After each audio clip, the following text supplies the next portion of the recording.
Then, devastating flooding kills at least 80 people in Texas. We're following the latest on search and rescue efforts and the federal response. A violent holiday weekend, the latest in multiple investigations.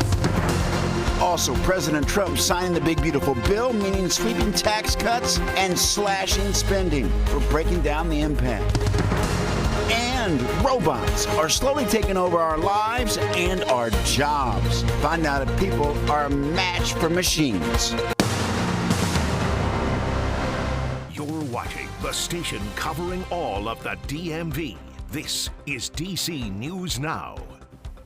Well, good afternoon, and thank you for joining us for the news at noon. I'm Mark Hall. Clouds are in the DMV. We saw some rain earlier today, heavy at times.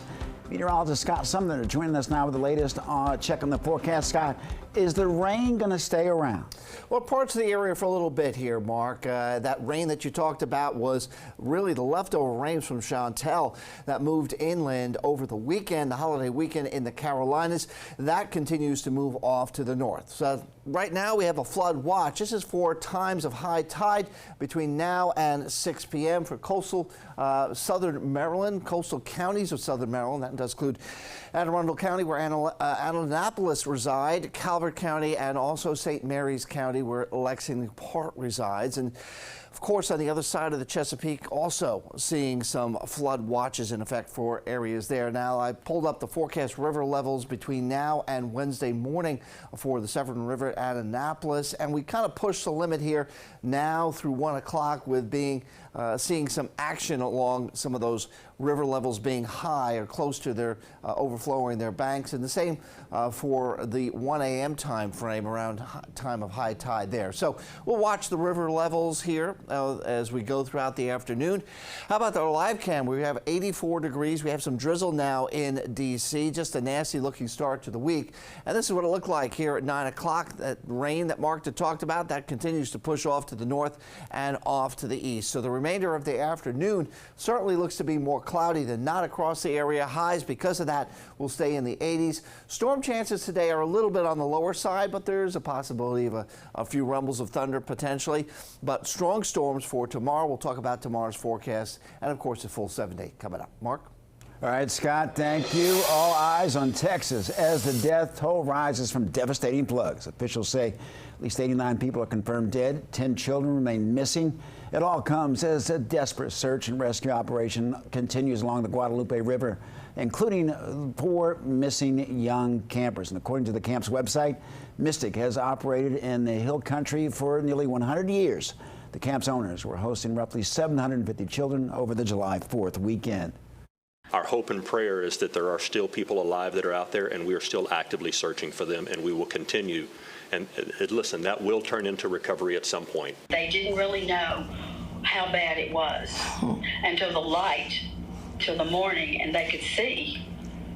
And then they looked out onto below them, which was the golf course, and it looked like an ocean. Nothing but water. A former camper, now grandparent to Mystic camper Peggy Newman, said that her granddaughter, who was among the rescued from the devastating flood, will continue to follow this developing story on air and online at DCNewsNow.com. Meantime, President Trump signing his so-called Big Beautiful Bill into law Friday night. The bill slashes trillions of dollars in tax cuts and also adds work requirements for Medicaid. Our Haley Milon caught up with a legislative and policy expert on how this will impact people here at home.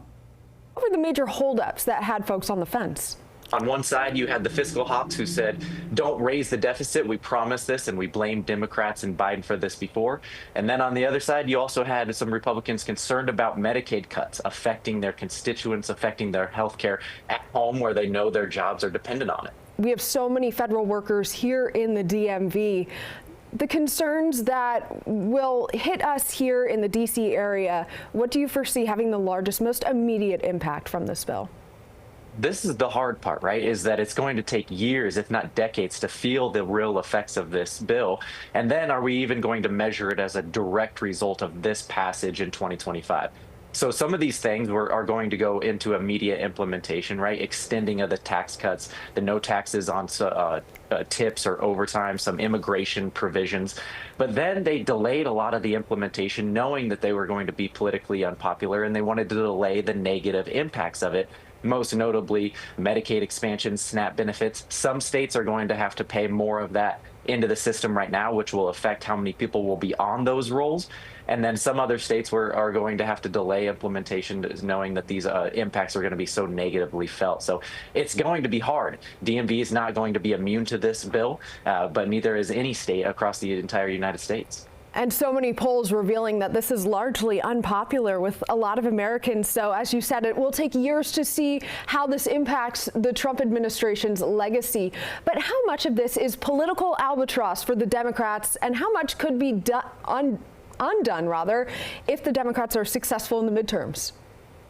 This is the big unknown, right? Because there's always another election coming down the pike. Democrats are already starting to run up ads on Republican colleagues to take back the House and maybe the Senate, even though that math's a little bit harder. So in terms of the political impacts, right now, you see right now on your screen that there's a signing bill ceremony right now. They're cheering, they're associating this themselves not only with President Trump, but this bill in particular.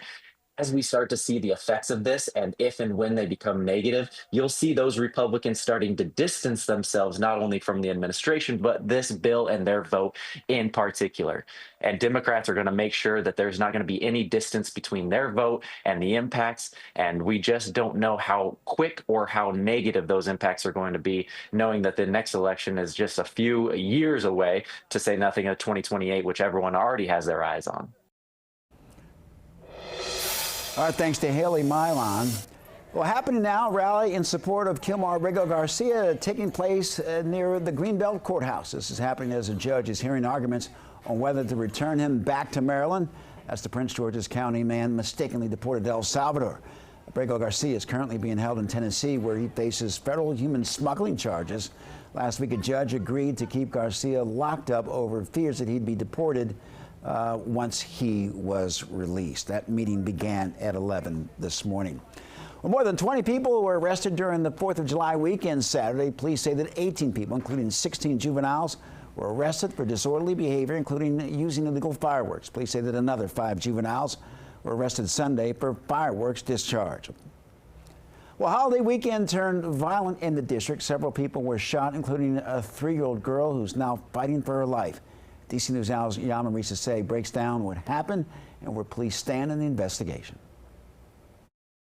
Yeah, this holiday weekend was supposed to be a weekend full of celebration, but instead, DC police responded to a string of shootings. Some people killed, others injured, and one of those victims was a 3-year-old girl. Now, all started on July 4th around 12:30 a.m. Police responded to J Street in Northeast. A man was shot in the foot, and a woman later showed up to the hospital with a gunshot wound. Police say both were hurt in that same incident, and they're expected to be okay. Now, about 20 minutes later, a woman and a 28-year-old man were found shot on Benning Road. The man did not survive. And then hours later on Sumner Road in Southeast, a woman was shot several times and taken to the hospital. A man with a gunshot wound to the hand later showed up at the hospital.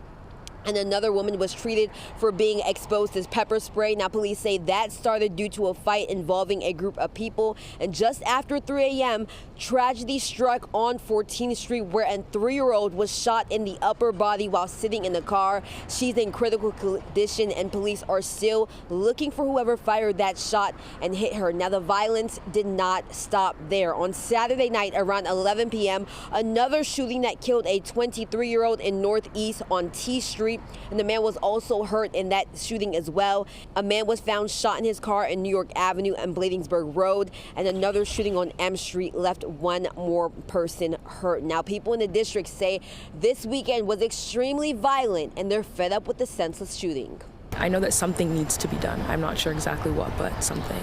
Now, all of these shootings are actively being investigated. So if anyone has any information regarding any of these incidents, you are encouraged to contact police. Reporting in Northwest, I'm Yama Risase, DC News Now. All right, thanks to Yama-Marie. The Washington Nationals announcing they have moved on from general manager Mike Rizzo and manager Dave Martinez.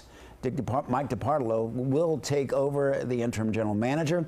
His first task will be the MLB draft, which is set to take place next week. The Nats have the first overall pick this year. Rizzo has been with the Nationals organization since they became a major league franchise 20 years ago. And for almost 8 seasons, Martinez led the charge as the team's first championship win in 2019. Nats fans had plenty to say about the change, and the interim manager will be named today, according to a statement released by the team. Well, Beyonce is in town for a Cowboy Carter tour. Her second and final concert at Northwest Stadium is tonight. The first concert Friday night brought thousands of fans from across the region. Some fans waited in line Friday morning to see Queen Bee up close on the floor section. One fan says it's been a dream to see the artist with the most Grammys in history. I mean, I've been a fan since I was 7 years old, and from being a fan, I've developed into a stan. I mean, there's nobody like her. Wouldn't surprise me if Mr. Allen is not at tonight's concert. That starts at 7 this evening. And new today, Ben's Chili Bowl on U Street is closing temporarily on July 14th for repairs to the historic building. That's according to their website. Repairs are expected to last 4 months with a grand reopening plan for November 2025. In the meantime, they'll be serving food at their pop-up at 1208 U Street Northwest, the H Street location, and all Giant supermarkets. Well, coming up on DC News Now at noon, devastating floods have killed at least 82 people in Texas. We're following the latest. Hey, Scott. Hello, Mark, and hello to you on this Monday here after our 4th of July holiday weekend. Getting back into the action, and Mother Nature is going to get back to showing some storms and high heat eventually. We'll talk about that coming up. All right, Scott, thank you. A live look at the Washington Monument. You see the cloud cover continues. Stick around. We'll be back right after the... Wait a minute. The Panda Cam. Not sure which panda that is, but again, it is good to be a panda on a not-so-nice Monday. We'll be back in 2 minutes.